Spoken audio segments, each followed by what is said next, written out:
Bonjour à tous. Aujourd'hui, une petite présentation du verrouillage de la Phoenix 8 47 mm AMOLED dans ce cas précis. Effectivement, j'ai acquis récemment une Phoenix 8 et je me suis rendu compte qu'il y a quelque chose qui manquait cruellement de base, sans aucune configuration, c'est le fait que les touches soient bloquées à un moment donné. En effet, moi quand je mets une veste, souvent ce que j'ai, c'est que ma montre, ben, j'appuie dessus sans faire exprès, etc. Ça lance des choses et c'est pour moi assez désagréable.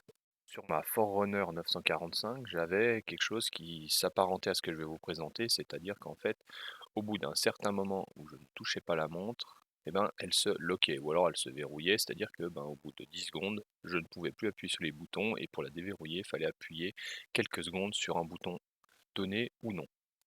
J'ai pour ma part pu trouver quelque chose avec laquelle je m'accommode à peu près, donc je ne vous parlerai pas de comment bloquer l'écran tactile, ça c'est assez simple et ça se fait assez rapidement, mais vraiment comment réussir à bloquer les touches de la montre et empêcher toute action involontaire de notre part. Pour commencer, appuyez quelques secondes sur le bouton Up de la montre.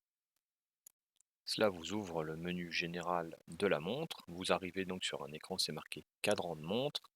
Un bref clic sur le bouton Up et normalement vous devriez arriver sur un écran marquant paramètres de la montre. Sélectionnez cet écran et donc vous arrivez maintenant sur une partie où il est marqué notifications et alertes. On continue par un bref clic sur le bouton Up et on arrive sur la partie système. Clique encore une fois et cette fois-ci nous arrivons donc sur le menu qui nous intéresse qui est la partie raccourci. Sélectionnez-le et nous sommes maintenant dans la partie qui permet de configurer toutes les touches de la montre à notre convenance. En effet, nous pouvons configurer un clic sur un bouton pour effectuer une action donnée, voire même plusieurs boutons à la fois pour effectuer une autre action donnée. Naviguez un petit peu et sélectionnez le bouton qui vous intéresse. Donc vous pouvez voir que moi, dans mon cas, ce que je veux, c'est maintenir enfoncé le bouton Down pour verrouiller ou déverrouiller l'appareil. Sélectionnez la partie qui vous intéresse. Vous arrivez donc maintenant sur un choix d'actions que vous pourriez paramétrer. Donc aujourd'hui, je ne vais pas toutes vous les détailler. Nous, ce qu'on veut, c'est apprendre à verrouiller et déverrouiller l'appareil. Donc sélectionnez-le.